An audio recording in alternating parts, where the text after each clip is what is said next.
Hi everyone, welcome back to Mr. Civil Engineer. Guys, this is lecture number 2 of Open Channel Flow. In this lecture, we will be proceeding further in Open Channel Flow. Before that, I have a question for you. So the question is, necessary and sufficient condition for a surface to be called as free surface is that shear stress tau on it is zero. If this statement is true, you have to write true in the comment section, and if this statement is untrue, you have to write false in the comment section. We discussed it about free surface, open channel flow, types of flow, and lot more. So I will summarize, I will tell about what we discussed it in lecture first. In lecture first, we discussed it about what exactly or what flow is called open channel flow. Then we studied about what is main deriving force in open channel flow, what causes fluid to flow in open channel flow, and we discussed about free surface. We discussed about types of channels like prismatic channel, non-prismatic channel, rigid boundary channel, and mobile boundary channel. Then we discussed about types of flow in open channel flow. And in that topic, we discussed about steady and unsteady flow. So now we will be proceeding from uniform flow. We will discuss non-uniform flow, gradually varied flow, rapid varied flow, and so on. Okay. So guys, let us discuss about uniform flow and non-uniform flow simultaneously with difference. So first thing, both uniform and non-uniform flows are types of flow. But in uniform flow, you know about flow properties which we discussed yesterday. Flow property is denoted by Fp. Flow property flow properties are discharge, velocity, and depth of flow. So discharge is the property of flow, velocity is a property of flow, and depth of flow is a property of flow. So in uniform flow, discharge, velocity, and depth of flow, they are constant throughout the length of channel, right? So we can write in uniform flow, it is a type of flow in which flow properties throughout the length of channel are constant. They doesn't vary along the length of channel. So we can write dfp divided by dx is equivalent to 0. It means flow property. So what is flow property? Discharge, velocity, or depth of flow. All these flow properties are constant along the length of channel. Suppose I am having a channel. So flow property, discharge at this point q, it may be q at point a, at point b it will be same q, and at point c it may be same q as well. So this q doesn't change. If q at point a is 5 meter cube per second, it will be same at point b, it will be same at point c. If I talk about velocity, it may have same values at point a, point b, and point c. I hope you got the concept about uniform flow. Now coming to, we will take example, we will draw a diagram which we uh, use in uniform sorry steady and unsteady flow. तो उसी diagram को लेके जो हमने steady and non unsteady में लिया था, उसी डायग्राम से हम यहाँ पे भी समझाएंगे, तो डेट आप कभी बोलेंगे नहीं. ठीक है. उससे पहले नॉन यूनिफॉर्म फ्लो की बात की जाए तो non uniform flow is a type of flow in which flow properties change along the length of channel. Discharge point A पे कुछ और होगा, पॉइंट बी पे कुछ और होगा, एंड पॉइंट सी पे it will be something else. So the values of discharge or values of velocity along the length of channel will vary, right? So I can write dfp. Fp is flow property, divide by dx. It will not be equivalent to 0. Not equivalent to 0 means not constant, so it will vary, right? Now we will take the same diagram which we use it in steady flow. Let's understand with this diagram. So I am adding some discharge, मैं कुछ discharge add कर रहा हूँ जिसको मैं Q in से बता रहा हूँ. Q in means discharge which I am adding, and Q out is a discharge जो यहाँ से ड्रेन आउट हो रहा है, जो पानी बाहर निकल रहा है उसको मैं बोल रहा हूँ क्यू आउट. अच्छा, जब मैं यहाँ पे पानी ऐड करूँगा, सपोज पानी का लेवल कुछ यहाँ तक पहुँच गया, मतलब जितना पानी मैं ऐड कर रहा हूँ, जितना जितना ऐड कर रहा हूँ उतना आउट हो रहा है, तो ये लेवल कांस्टेंट रहेगा, it will not very, it will be constant. अच्छा, अगर मैं दो सेक्शन लूँ या सेक्शन दो नहीं लूँ, अगर मैं दो पॉइंट लूँ, एक पॉइंट यहाँ पे, एक पॉइंट यहाँ पे, तो लेंथ इस पॉइंट की ज़्यादा होगी इस चैनल से, और इस पॉइंट की लेंथ चैनल से कुछ दूर होगी, ये पॉइंट कुछ दूर होगा, ठीक है। अगर पानी फ्लो कर रहा है, पानी फ्लो कर रहा है, तो पानी कुछ वेलोसिटी से फ्लो करेगा, ठीक है, वेलोसिटी से कुछ पानी वेलोसिटी से फ्लो करेगा। अच्छा, अब मैं अपने आईज को क्लोज करूंगा, ठीक है, क्लोज करने के बाद जब मैं ओपन करूंगा तो मैं दोनों पॉइंट पे एक ही इंस्टेंट पे देख लूंगा। तो एक ही इंस्टेंट पे मुझे देखने पे यहाँ पे भी वेलोसिटी v दिखी और इस पॉइंट पे भी वेलोसिटी v दिखी। I said I closed my eyes, then I opened my eyes and I saw point this point and this point simultaneously, right? I saw that fluid at this point is moving with velocity v and same velocity is here. So the velocity didn't change it at point this point and this point. ये same रही throughout the length of channel. मतलब ये आगे तक जितना भी channel का stretch है it will be same in case of uniform flow, ठीक है। आपने सड़क पे बहता हुआ पानी देखा होगा, वो बहुत ही थिन लेयर में फ्लो करता है, उसको हम कहते हैं sheet flow. That is the practical example of uniform flow, ठीक है। अच्छा, तो यहाँ पे इस इंस्टेंट इस पॉइंट पे और इस पॉइंट पे वेलोसिटी सेम दिखी। अच्छा, अब मैं दोबारा आइज क्लोज कर रहा हूँ, कुछ टाइम के बाद मैं देख रहा हूँ, तो दोनों पॉइंट पे मुझे फिर से वही वेलोसिटी वी वी दिख रही है। इसका मतलब टाइम के साथ वेलोसिटी चेंज नहीं हो रही है, और यहाँ पे लेंथ के साथ साथ भी वेलोसिटी चेंज नहीं हो रही। इस पॉइंट पे जो वेलोसिटी थी वो वही वेलोसिटी इस पॉइंट में मुझे दिखी, तो लेंथ के क्रॉस वेलोसिटी चेंज नहीं हो रही। और दूसरी बात, टाइम के साथ भी चेंज नहीं हो रहा है, क्योंकि जो डिस्चार्ज में पहले दे रहा था, सपोज मैं 9 बजे जो डिस्चार्ज दे रहा था वो मैं दे रहा था 5 मीटर क्यूब पर सेकेंड, और वही डिस्चार्ज बाहर निकलेगा, ठीक है। अब मैं डिस्चार्ज यहाँ से, आप बोलेंगे डिस्चार्ज 5 मीटर क्यूब पर सेकेंड दे दिया, वो डिस्चार्ज बाहर निकला, तो अंदर कुछ नहीं बचेगा डिस्चार्ज। आई मीन मैं कॉन्स्टेंटली इस चैनल में 5 मीटर क्यूब का डिस्चार्ज ऐड कर रहा हूँ और कॉन्स्टेंटली वो डिस्चार्ज निकल भी रहा है, तो ये लेवल कांस्टेंट ही रहेगा। अच्छा, टाइम के साथ ये वेरी नहीं कर रहा है। अच्छा, 9:30 बजे अगर मैं देख लूँ तो वही डिस्चार्ज यहाँ से जा रहा है, तो ये डिस्चार्ज क्यों टाइम के साथ चेंज नहीं हो रहा है। तो यहाँ पे यूनिफॉर्म का मतलब हुआ स्टेडी यूनिफॉर्म, याद रखना, uniform flow means steady uniform, ठीक है। टाइम के साथ भी चेंज नहीं हो रहा है ये चीज़, ठीक है। तो ये बात यहाँ से क्लियर हो गई कि यूनिफॉर्म फ्लो में मुझे दो पॉइंट अगर मैं ले लूँ, ए पॉइंट और बी पॉइंट, इन दोनों पॉइंट में अगर मैं एक ही बार देख लूँ, एक ही इंस्टेंट पे देख लूँ, इस पॉइंट पे भी इस पॉइंट पे भी, तो मुझे सेम वेलोसिटी दिखेगी। अगर 5 मीटर पर सेकेंड है, मीटर स्क्वायर पर सेकेंड वेलोसिटी से जा रहा है पानी, तो इस पॉइंट में भी वही सेम वेलोसिटी होगी, तो डिस्टेंस के साथ या लेंथ के साथ चेंज नहीं हुआ। दूसरी बात यहाँ पे आप समझाने की ज़रूरत है ही नहीं, ठीक है, फिर भी यहाँ पे एक डायग्राम बना लेते हैं, ठीक है। अच्छा, यहाँ पे मैंने चैनल का स्ट्रेच, चैनल का जो ब्रॉडनेस है उसको बढ़ा दिया, ठीक है। अब यहाँ से वही डिस्चार्ज आ रहा है, क्यू इनपुट, और यहाँ से वही डिस्चार्ज बाहर निकले, क्यू आउट हो जाएगा। बट जब पानी यहाँ से मैं डाल रहा हूँ, ठीक है, पानी डालने के बाद यहाँ पे अगर इस पॉइंट में मैं देखूँ, इस पॉइंट का एरिया A1 होगा, और दूसरा पॉइंट ले लूँ, इस पॉइंट का एरिया A2 होगा, क्योंकि यहाँ पे एरिया बड़ा है तो ये A2 मैंने मान लिया बड़ा वाला, और A1 छोटा है। अच्छा, आपको पता है डिस्चार्ज क्या होता है, एरिया इंटू वेलोसिटी, तो वेलोसिटी क्या हुआ, डिस्चार्ज डिवाइडेड बाई एरिया, ठीक है। अब इस पॉइंट को पॉइंट 1 मानेंगे, इस पॉइंट को पॉइंट 2 मानेंगे। अच्छा, पॉइंट 1 की वेलोसिटी क्या होगी, v1, velocity at point 1 is v1, that will be equivalent to q divided by a1।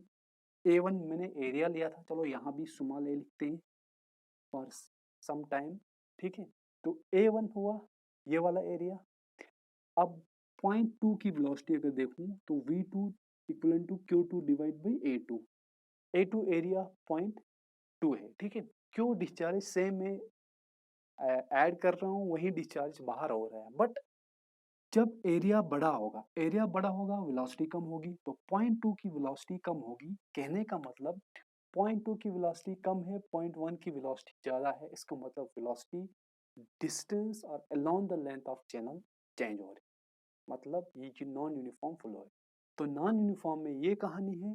इस चैनल के अंदर यही सारा कार्यक्रम हो रहा है जो मैंने आपसे बता दिया कि फ्लो यहाँ से आ रहा है, डिस्चार्ज आ रहा है, पानी अपने पोटेंशियल एनर्जी को एक्सेलरेट काइनेटिक एनर्जी में चेंज करता है और एक्सेलरेट होता है, तो कुछ वेलोसिटी से आगे चलता है। आगे स्ट्रेच बड़ा है तो वेलोसिटी कम हो जाएगी क्योंकि एरिया बड़ा हो रहा है। उसके कारण जो वेलोसिटी पॉइंट टू और वेलोसिटी पॉइंट वन पे डिफरेंट हो जाती है। तो हम यहाँ से ये कंक्लूजन निकाल सकते हैं कि नॉन यूनिफॉर्म फ्लो में लेंथ के अक्रॉस वेलोसिटी चेंज हो। ठीक है, ये मोर देन सफिशिएंट है non uniform and non uniform. अब यूनिफॉर्म फ्लो को हम फर्दर अच्छे से डील करेंगे ओपन चैनल फ्लो के अंदर। बट नॉन यूनिफॉर्म की कहानी खत्म हुई और यूनिफॉर्म की कहानी भी यहाँ खत्म हुई, मगर हम क्या करेंगे, थोड़ा सा यूनिफॉर्म फ्लो की प्रॉपर्टीज को डील करेंगे तो वो आगे आपको पता चलेगा। उससे पहले हम डिस्कस करेंगे gradually varied flow in rapid varied flow.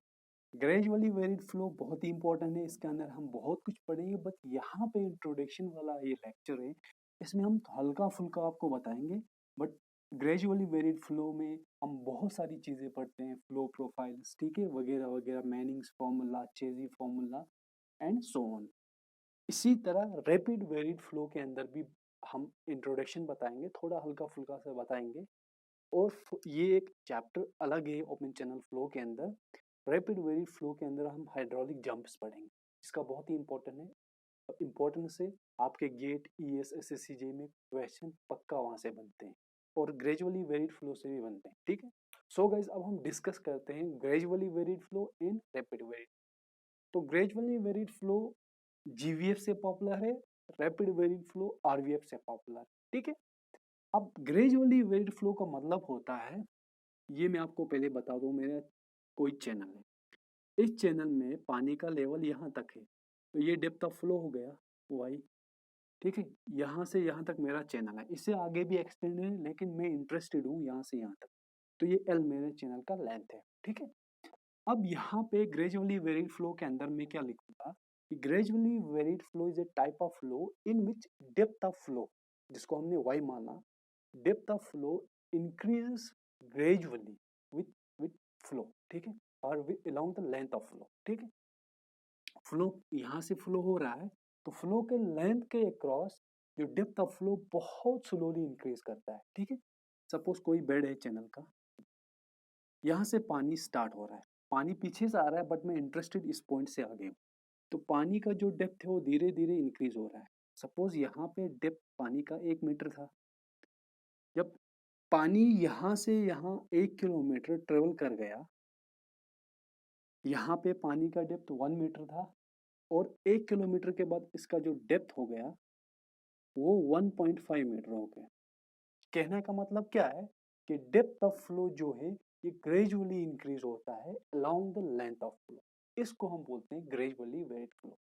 तो यहाँ पे जो कर्वेचर बनता है, मेरा कर्वेचर बनता है वो बहुत ही कम बनता है, उसको हम माइल्ड माइल्ड भी मान सकते हैं, माइल्ड कर्वेचर भी बोल सकते हैं, ना के बराबर कर्वेचर है। ठीक है, अच्छा, अब रैपिड वेरिड फ्लो में क्या होता है, अगर मैं ये एक मेरा चैनल ले लूं, ठीक है, रैपिड वेरिड फ्लो में डेप्थ ऑफ फ्लो जो है वो रैपिडली इंक्रीज हो जाता है। ठीक है, सपोज इस पॉइंट में 1 मीटर था डेप्थ ऑफ फ्लो, बट ये पानी सिर्फ और सिर्फ 50 मीटर ट्रेवल करने के बाद इस पानी का जो डेप्थ है वो इंक्रीज हो गया 1 मीटर से 50 मीटर, या मान सकते हैं हम 100 मीटर। ठीक है, डेप्थ ज्यादा इंक्रीज हुआ, कम डिस्टेंस में डेप्थ ज्यादा इंक्रीज हुआ तो रैपिडली वेरिड फ्लो। ठीक है, और ज्यादा डेप्थ में, सॉरी ज्यादा लेंथ में कम डेप्थ का इंक्रीज होना। ठीक है, यहाँ पे क्या हो रहा है, कम लेंथ में पानी का डेप्थ ज्यादा इंक्रीज हो रहा है, तो इसको हम बोलते हैं रैपिड वेरिड फ्लो, इसको हम बोलते हैं ग्रेजुअली वेरिड फ्लो। अच्छा, अब इसका एक एग्जांपल लूंगा मैं, सपोज मेरा ये चैनल का बेड है, ठीक है, पानी यहाँ से आ रहा है, मेरा फ्लो यहाँ से ओकर हो रहा है। ठीक है, अब मैं यहाँ पे एक स्लूस गेट रख दूँ, ये मेरा स्लूस गेट गेट है, या कोई आप वियर मान सकते हैं। वियर स्लूस गेट क्या होते हैं? They are obstructions in flow. ठीक है, फ्लो के डायरेक्शन में कुछ ऑब्स्ट्रक्शंस होते हैं, ठीक है, जो हम यहाँ पे यूज करते हैं। अच्छा, ये स्लूस गेट है, अब पानी यहाँ से आ रहा है, जब पानी यहाँ से आएगा, आगे स्लूस गेट है तो पानी कुछ इस तरह राइज करने लगता है। ठीक है, तो ये मेरा यहाँ पे जीवीएफ बन रहा है, पानी का डेप्थ जो है ग्रेजुअली इंक्रीज हो रहा है। ठीक है, यहाँ पे स्लूस गेट है तो इसको हम अपस्ट्रीम कहेंगे, इस साइड में हम डाउन स्ट्रीम कहेंगे इसको। देखो, पानी का फ्लो यहाँ से हो रहा है तो अपस्ट्रीम ये वाला हुआ, पानी ऊपर से नीचे जा रहा है तो अपस्ट्रीम स्लूस गेट के इस साइड हुआ, और डाउन स्ट्रीम स्लूस गेट के नीचे साइड हो गया। ठीक है, स्लूस गेट को हम यूज करते हैं कनाल्स में, आपने देखा होगा जहाँ पे पानी डाइवर्ट करना है। ठीक है, या मल्टी डायरेक्शन में पानी को डाइवर्ट करना है तो हम स्लूस गेट का यूज करते हैं, या किसी पर्टिकुलर डायरेक्शन में पानी को डाइवर्ट करना है और रेस्ट ऑफ द डायरेक्शन में पानी को डाइवर्ट नहीं करना है तो स्लूस गेट का यूज करना है। या कम ही पानी, हमें किसी डायरेक्शन में कम ही पानी जरूरत है तो हम स्लूस गेट की हाइट को ज़्यादा कम करके वो चीज़ कर सकते हैं। ठीक है, तो ये स्लूस गेट हमने एक ऑब्स्ट्रक्शन रखा जिसकी वजह से पानी का जो डेप्थ है वो धीरे धीरे इंक्रीज हुआ, तो हमने इसको जीवेफ माना। तो जीवीएफ का एग्जाम्पल क्या है? Upstream of sluice gate, upstream of sluice gate में हमारा जीवीएफ बनता है, और जब पानी इस छोटे से स्पेस से पानी निकलेगा तो इस तरह राइज होगा पानी का डेप्थ। ठीक है, तो इसको हम बोलेंगे आरवीएफ। तो आरवीएफ कहाँ बनता है? Downstream of the sluice gate, in GVF upstream of the sluice gate. इतना एग्जाम्पल काफी है जीवीएफ एंड आरवीएफ में, फर्दर हम फ्यूचर डेज में पढ़ेंगे अच्छे से। ठीक है, अब ग्रेजुअली वेरिड फ्लो में आप ये भी लिख सकते हैं कि ग्रेजुअली वेरिड फ्लो में प्रेशर जो होता है हाइड्रोस्टेटिक होता है। अच्छा, ग्रेजुअली वेरिड फ्लो का मतलब हुआ पानी धीरे धीरे धीरे धीरे धीरे फ्लो कर रहा है और धीरे धीरे धीरे डेप्थ क्या इंक्रीज हो रहा है। तो पानी स्लो डेप्थ करता है, स्लोली मूव करता है या स्लो फ्लो करता है, तो हम प्रेशर को हाइड्रोस्टेटिक मान के चलते हैं, हम एज्यूम करते हैं। सपोज आपका कोई कंटेनर है यहाँ पे, ठीक है, इस कंटेनर में पानी भरा है। ठीक है, आपने सॉइल मैकेनिक्स के अंदर भी पढ़ा होगा कि किसी पॉइंट में, सॉइल के अंदर किसी भी पॉइंट में अगर हमें प्रेशर निकालना होगा तो हम क्या करते हैं? Depth of that point into unit weight of soil. ठीक है, इसी तरह पानी में अगर हमें निकालना हो, सपोज ये पॉइंट ए, इस पॉइंट में मुझे क्या निकालना है? प्रेशर निकालना है, जिसको हम हाइड्रोस्टैटिक प्रेशर बोलते हैं। तो depth of point A, hydrostatic pressure at P A क्या होगा? Depth at point A suppose H मानते हैं into unit weight of water gamma W. तो ये हुआ मेरा हाइड्रोस्टैटिक प्रेशर। तो सेम केस हम जीवीएफ में भी एज्यूम करते हैं कि प्रेशर जो होता है वो हाइड्रोस्टैटिक होता है, क्योंकि पानी का जो वेलोसिटी है बहुत कम है, इसलिए पानी को हम ना के बराबर इसकी वेलोसिटी मान के चलते हैं। ठीक है, बहुत ही कम मान के चलते हैं, पहली बात। अब पानी चैनल में फ्लो कर रहा है तो चैनल में पानी, चैनल और पानी के बीच में फ्रिक्शनल फोर्स अकर होगा। तो यहाँ पे जीवीएफ में पानी स्लो स्लो फ्लो कर रहा है और सरफेस के कांटेक्ट में भी है, तो यहाँ पे लॉस जो होंगे, एनर्जी लॉसेस होंगे जीवीएफ में। तो जीवीएफ में energy losses due to friction की वजह से होंगे। So I can write energy losses in GVF is due to friction. ठीक है, but in case of RVF पानी बहुत तेज से फ्लो कर रहा है, रैपिड वेरी फ्लो। ठीक है, तो रैपिड का मतलब तेज हुआ, पानी की वेलोसिटी बहुत ही ज्यादा है, तो यहाँ पे फ्रिक्शनल लॉसेस हम नेग्लिजिबल मान के चलते हैं। फ्रिक्शन यहाँ पे एग्जिस्ट ही नहीं करता है, पानी तो तेज चल रहा है, फ्रिक्शन से क्या लेना देना। तो पानी जब स्लो चलेगा तो फ्रिक्शनल फोर्स उसमें क्या करेगा? पानी को पीछे एज ए ड्रैग की तरह फ्रिक्शनल फोर्स एक्ट होगा। ठीक है, फ्लो बहुत कमजोर है, फ्रिक्शन भी क्या जाग जाएगा। ठीक है, बट जहां पे पानी का फ्लो तेज है, फ्रिक्शन को नहीं मानेगा वो। ठीक है, तो यहाँ पे रैपिड वेरिड फ्लो में कौन सी लॉसेस किसकी वजह से होंगे? In rapid varied flow losses are due to eddies, eddies बन जाते हैं, या हाई टर्बुलेंस की वजह से पानी का मिक्सिंग हो जाता है, जिसकी वजह से लॉस हो जाते हैं। हम फर्दर आरवीएफ जब पढ़ेंगे तो वहां पे अच्छे से पढ़ेंगे। ठीक है, ये बात हुई। बोथ आरवीएफ और जीवीएफ में हम क्या करते हैं ये मान के चलते हैं ना तो कोई पानी हमने ऐड किया ना पानी चैनल से सब्ट्रैक्ट किया, ठीक है। In RVF and GVF both we assume that no water is added and no water is subtracted, ठीक है।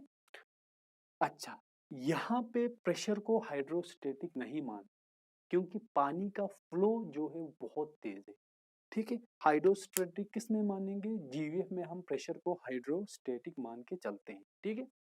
अच्छा, कर्वेचर यहाँ पे बहुत छोटा होता है। देखो कर्वेचर को हम K से डिनोट करते हैं और कर्वेचर इनवर्सली प्रोपोर्शनल होता है रेडियस, ठीक है। ये K for curvature, R for radius. देखो अगर रेडियस बहुत ही बड़ा होगा, सर्कल मेरा बड़ा होगा तो रेडियस बहुत बड़ा होगा। अगर मैं इस पॉइंट से इस पॉइंट में देखूं तो यहाँ पे कर्वेचर कम है, ठीक है। अब GVF में कर्वेचर कम तो रेडियस ज्यादा, हाँ कर्वेचर कम है GVF में तो यहाँ पे GVF का रेडियस ज्यादा। अब GVF में कर्वेचर को हम कम मान के चलते हैं तो हम स्ट्रेट लाइन मानते हैं। अब स्ट्रेट लाइन का रेडियस क्या होता है, इन्फिनिटी होता है। तो GVF में हम अगर इस लाइन को, इस स्लोप को माइल्ड मानेंगे, रेडियस क्या होगा, इनफाइनाइट हो जाएंगे। अगर हम कर्वेचर को 0 मानेंगे तो यहाँ पे रेडियस क्या होगा, इन्फिनिटी हो जाएगा। तो ये स्ट्रेट लाइन का क्या होता है, रेडियस इन्फिनिटी होता है। अगर हम कर्वेचर को स्ट्रेट लाइन माने, ना के बराबर कर्वेचर माने, तो रेडियस इन्फिनिटी हो जाएगा। तो यहाँ पे ये भी एज्यूम कर सकते हैं हम कि कर्वेचर 0 होता है GVF में, ठीक है। बट अगर एग्जैक्टली यार अप्रोक्सीमेटली हम बताएं आपसे तो यहाँ पे कर्वेचर बहुत ही कम, ठीक है। 0 नहीं लेना आप, ठीक है। कर्वेचर कुछ होता है, बहुत ही कम होता है बट होता है। RVF में कर्वेचर क्या होता है, बहुत ज्यादा होता है, रेडियस छोटा होता है, ठीक है। अगर मैं यहाँ से यहाँ तक देखूं तो कर्वेचर ज्यादा है, तो कर्वेचर क्या होता है RVF में बहुत ज्यादा होता है, रेडियस मेरा कम होता है, ठीक है। इतनी बात क्लियर है, इट्स मोर देन सफिशिएंट। अच्छा, अब नेक्स्ट हमारा है एक और टाइप ऑफ फ्लो जिसको हम बोलते हैं SVF। SVF का मतलब हुआ स्पार्शियली varied flow. Spatially varied flow का मतलब होता है वो फ्लो जिसमें ना तो हमने पानी बाहर से ऐड किया ना पानी सब्ट्रैक्ट किया, ठीक है। सॉरी, उल्टा बोल दिया। SVF होता है स्पेशली वेरिड फ्लो, पहले यहाँ पे लिख लेते हैं SVF। SVF होता है specially varied flow. Specially varied flow is that type of flow in which some water is added or some water is subtracted from total system. Total system से जब पानी कुछ हम निकालते हैं बाहर या बाहर से कुछ पानी ऐड होता है उसको हम बोलते हैं स्पार्शियली वेरिड फ्लो।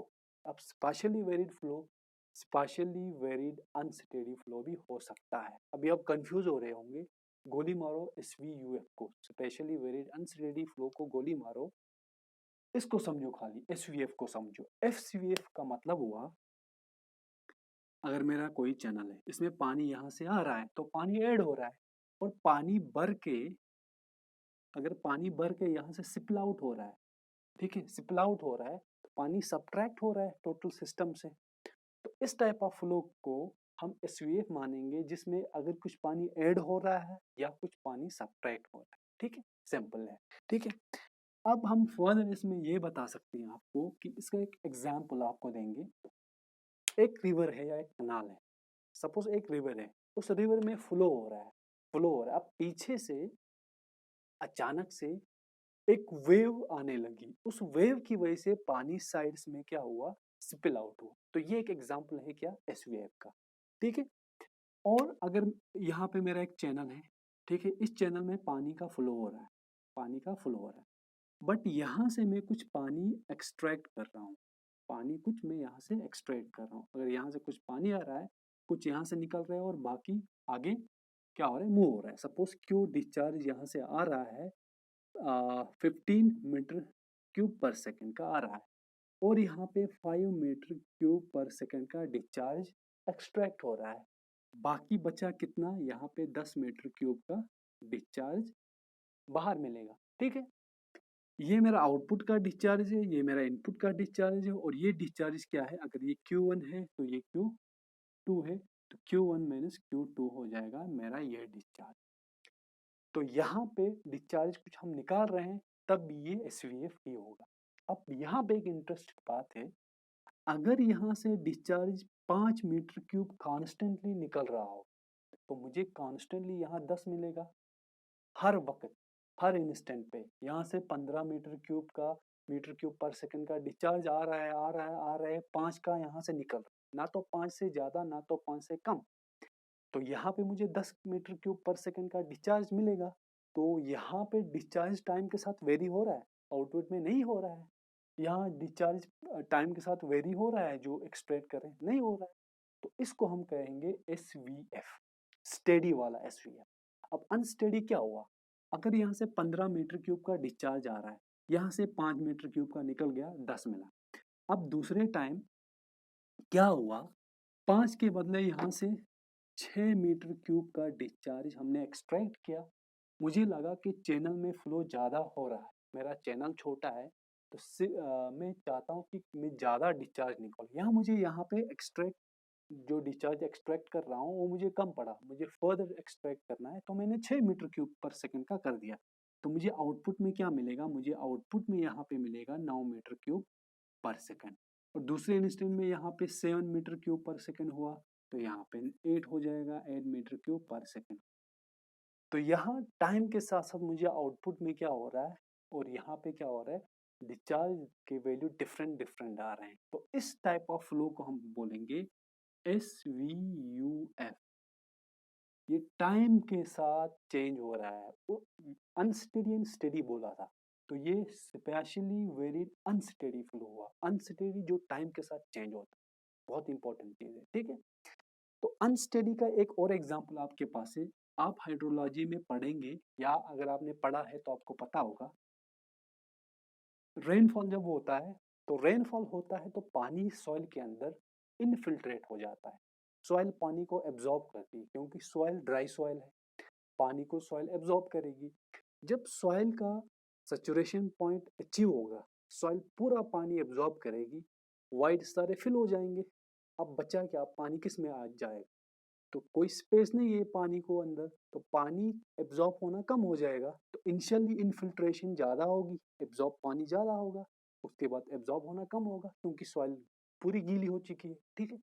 तो यहाँ से हम अगर F लेंगे, ये रेट ऑफ इनफिल्ट्रेशन है, ठीक है। और यहाँ से time, initially rate of infiltration ज़्यादा है, पानी अंदर सॉइल के अंदर ज़्यादा जाता है, बट जब जब सॉइल सेचुरेटेड हो रही है तो ये कम कम होते जाता है, फिर एक टाइम के बाद ये कांस्टेंट।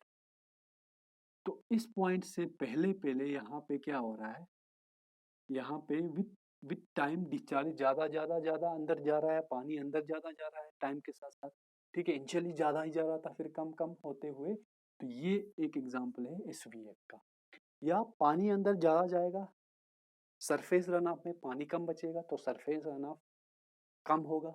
जब सॉइल पूरी की पूरी गीली हो जाएगी, अंदर सारा पानी एब्जॉर्ब करेगी, उसके बाद पानी एब्जॉर्ब करना सॉइल बंद कर देगी, तो मेरा सरफेस रन ऑफ इंक्रीज होगा।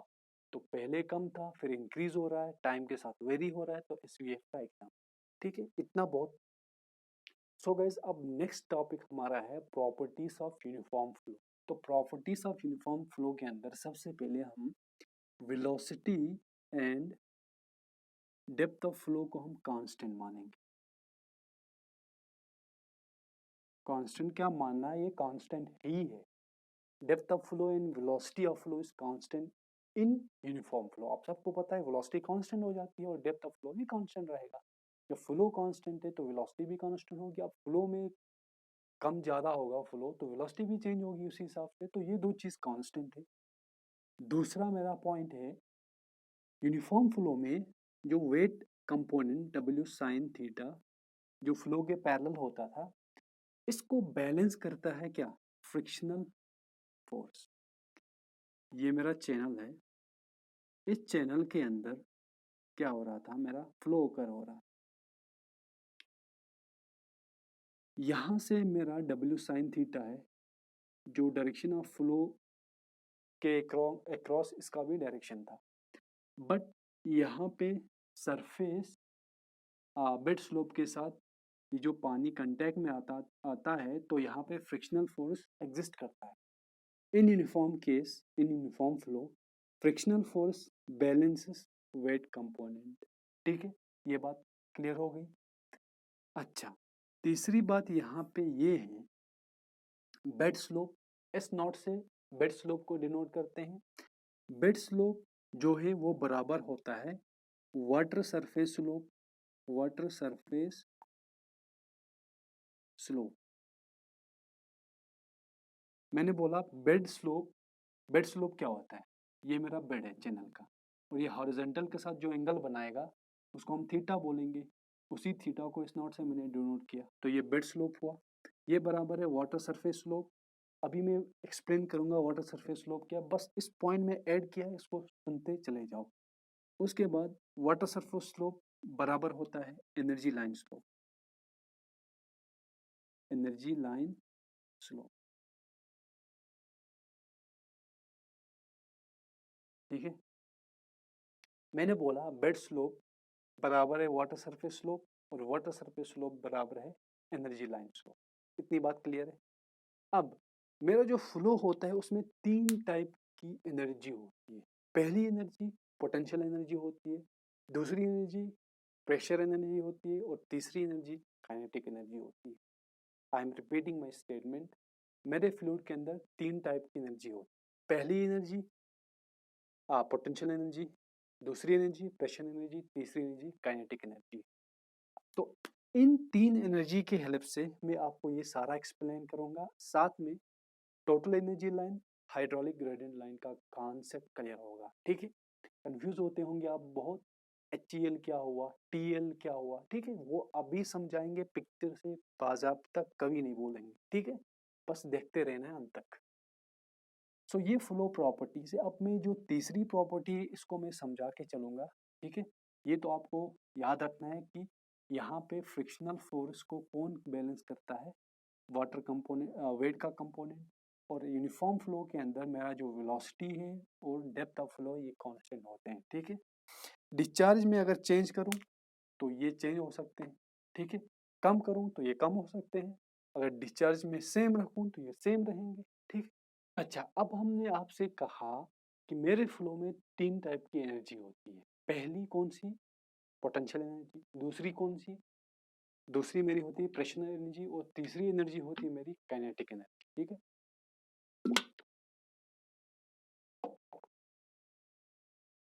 सबसे पहले क्या करेंगे, मैं एक चैनल लूंगा, सपोज ये मेरे चैनल का बेड है, ठीक है। अब इस चैनल के अंदर कुछ पानी का डेप्थ होगा, ठीक है, सपोज ये मानते हैं पानी का डेप्थ, इतनी बात क्लियर है। अब ये मेरा चैनल का बेड है, अगर मैं डेटम मानूं तो ये डेटम है, ठीक है, ये मेरा डेटम है। थोड़ा चैनल को अच्छे से लेते हैं, ये मेरा चैनल है,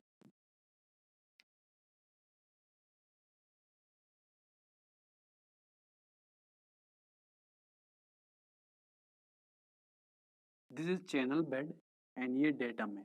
सर्वेइंग के अंदर पढ़ा होगा बेंच मार्क, जहाँ से हम सारे रीडिंग लेते हैं, तो यहाँ भी एक ये रेफरेंस पॉइंट लिया हमने जिसको हमने डेटम नाम दिया। तो डेटम से ऊपर देखूं बेड है, बेड के पास पानी होगा बेड के ऊपर, तो ये जो भी डिस्टेंस है इसको हम बोलते हैं डेटम हेड, ठीक है। पानी डेटम से कुछ ऊपर है तो ये डेटम हेड हो गया, और यहाँ से लेके बेड स्लोप से लेके यहाँ तक इस डिस्टेंस को क्या मानूंगा, मैं वाई मानूंगा, ये डेप्थ ऑफ फ्लो है, वाई, जिसको हम वाई बोलते हैं, डेप्थ ऑफ फ्लो। अच्छा, ये पानी यहाँ पे ये टॉप सरफेस ऑफ वाटर है, इसके ऊपर पानी फ्लो कर रहा होगा, पानी जब फ्लो करेगा तो काइनेटिक एनर्जी होगी पानी के पास, तो ये हम v स्क्वायर अपॉन 2g इसको मान लेते हैं काइनेटिक एनर्जी। इसको हम डेटम हेड बोलते हैं, इसको हम क्या बोलते हैं, प्रेशर हेड बोलते हैं, और इसको हम वेलोसिटी हेड बोलते हैं। तो टोटल अब तीनों मिलाएंगे तो टोटल हेड हुआ, जिसको हम एच से डिनोट करते हैं, मतलब टोटल हेड, टोटल हेड होता है एच। अच्छा, हेड क्या होता है, head is energy per unit weight of fluid, ठीक है। हेड का मतलब हुआ energy per unit weight of fluid, बात क्लियर है। अब टोटल हेड क्या होगा, डेटम हेड प्लस या pressure head plus kinetic head, तो मैं लिख लूंगा z plus y plus v square upon 2g, तो ये मेरा टोटल हेड हुआ। अब पहले हम समझते हैं डेटम हेड क्या होता है। डेटम हेड का मतलब हुआ पानी डेटम से कुछ ऊपर है, तो पानी कुछ हाइट पे होगा तो पानी के पास पोटेंशियल एनर्जी होगा। तो डेटम हेड होता है भैया पोटेंशियल एनर्जी, पोटेंशियल एनर्जी यहाँ पे लिखते हैं चलो जेड। डेटम हेड क्या होता है, डेटम हेड जेड होता है डेटम हेड, ये होता है potential energy per unit weight of fluid. ठीक है, तो ये Z को क्या लिखेंगे, पोटेंशियल एनर्जी क्या होता है mgh। ठीक है, mgh लिखेंगे यहाँ पे हम mgh divided by weight. Weight क्या होता है मास इनटू ग्रेविटी, ये कैंसिल आउट होगा, बचा क्या h, इसी h को हमने z लिखा। ठीक है, इसी h को हमने z लिखा। ठीक है, कोई कंफ्यूजन, तो ये h हो गया जिसको हमने z से लिखा। बात क्लियर है ना यहाँ। अब ये y जो होता है ये मेरा प्रेशर हेड होता है। Pressure head, pressure divided by unit weight of water, pressure by unit weight pressure head होता है। इतनी बात क्लियर है। प्रेशर हेड क्या होता है, pressure energy, pressure energy divided by gamma unit weight. ठीक है, किसका, पानी। अब बात करते हैं यहाँ पे kinetic energy head, kinetic energy head.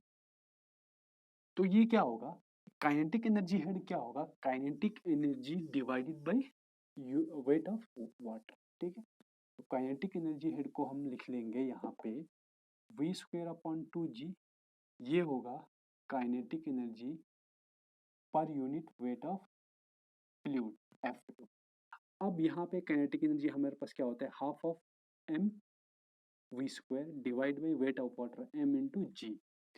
अब m से m कटेगा, हमें बचा क्या, वी स्क्वायर अपॉन 2g। तो यही मैंने यहाँ पे लिख लिया। ठीक है, तो ये वेलोसिटी काइनेटिक एनर्जी हेड हुआ, ये प्रेशर हेड हुआ, ये क्या हुआ, डेटम हेड हुआ। अब प्रेशर हेड को y को हम p बाई गामा लिखते हैं। बात क्लियर है, इतनी बात होगी। अब यहाँ से लेके यहाँ तक जो एनर्जी होगी, जो हेड होगा वो टोटल हेड होगा या टोटल एनर्जी होगी। तो इस लाइन को हम बोलते हैं टोटल एनर्जी लाइन, क्योंकि इस यहाँ पे डेटम से अगर यहाँ पे देखेंगे इस पॉइंट पे एनर्जी क्या होगी, मैक्सिमम होगी, और आगे चल के देखेंगे इस डेटम से यहाँ तक तो ये जो मैक्सिमम एनर्जी होगी। तो इन पॉइंट्स को हम जब जोड़ते हैं तो एक लाइन बनती है जिसको हम बोलते हैं टोटल एनर्जी लाइन, क्योंकि ये टोटल एनर्जी को रिप्रेजेंट करता है ये लाइन, इसीलिए इसको नाम दिया टोटल एनर्जी लाइन। अब बात आती है यहाँ पे हाइड्रोलिक ग्रेडियंट लाइन की। हाइड्रोलिक का मतलब हुआ पानी, जो लाइन पानी के टॉप सरफेस को रिप्रेजेंट करता है। देखो इस पॉइंट पे पानी का टॉप सरफेस है, सिमिलरली इस पॉइंट पे टॉप सरफेस है, सिमिलरली इस पॉइंट पे टॉप सरफेस है। जब इन पॉइंट्स को मैं ज्वाइन करता हूँ तो मुझे एक लाइन मिलती है जिसको मैं हाइड्रोलिक ग्रेडियंट लाइन बोलता हूँ।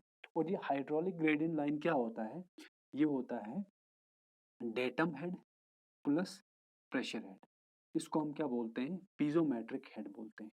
ठीक है, तो ये पीजोमेट्रिक हेड हुआ, तो ये distance from datum to highest point of fluid, highest point of fluid, तो टॉप वाटर सरफेस। ठीक है, टॉप वाटर सरफेस को या टॉप वाटर सरफेस में जितने भी पॉइंट्स को हम कनेक्ट करते हैं एक लाइन बनती है जिसको हाइड्रोलिक ग्रेडियंट लाइन हम बोल देते हैं। ठीक है, तो यहाँ से क्लियर हो गया टोटल हेड क्या होता है पानी के अंदर, या टोटल एनर्जी तीन टाइप की एनर्जी। पहली एनर्जी कौन सी, डेटम एनर्जी जिसको मैं पोटेंशियल एनर्जी नाम देता हूँ।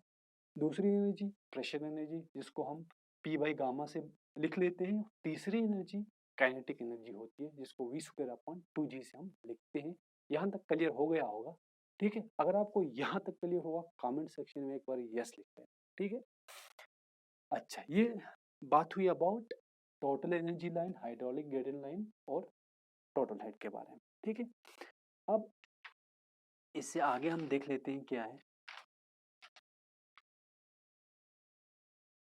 अच्छा, इंपॉर्टेंट चीज भूल गया मैं बोलना, जो मैंने पॉइंट 3 लिखवाया था यूनिफॉर्म फ्लो के अंदर, प्रॉपर्टीज ऑफ यूनिफॉर्म फ्लो के अंदर, कि बेड स्लोप, ये मेरा बेड है, इसका स्लोप सपोज कोई एंगल बना रहा है ये, वो बराबर है वाटर सरफेस स्लोप, ये वाटर का सरफेस है टॉप सरफेस, इसका स्लोप के बराबर होगा। क्योंकि ये लाइन बिल्कुल पैरेलल है, मतलब यहाँ से इस डेटम से लेके यहाँ तक जो डिस्टेंस है वही डिस्टेंस यहाँ से यहाँ तक होगा। क्योंकि y यहाँ से यहाँ ये भी डेप्थ ऑफ फ्लो है, और depth of flow uniform flow के केस में कांस्टेंट है, तो यहाँ पे भी जो वैल्यू ऑफ y होगा वही वैल्यू यहाँ पे होगा। तो ये लाइन बिल्कुल पैरेलल है एक दूसरे के, ठीक है, इसलिए ये स्लोप बराबर है। ठीक है, जो एंगल ये बना रहा है थीटा, वही एंगल बेड भी हॉरिजॉन्टल के साथ बना रहा है। सिमिलरली टोटल एनर्जी लाइन का भी स्लोप यही होगा इन केस ऑफ यूनिफॉर्म फ्लो। ठीक है, तो ये बात क्लियर हो गई यहाँ से।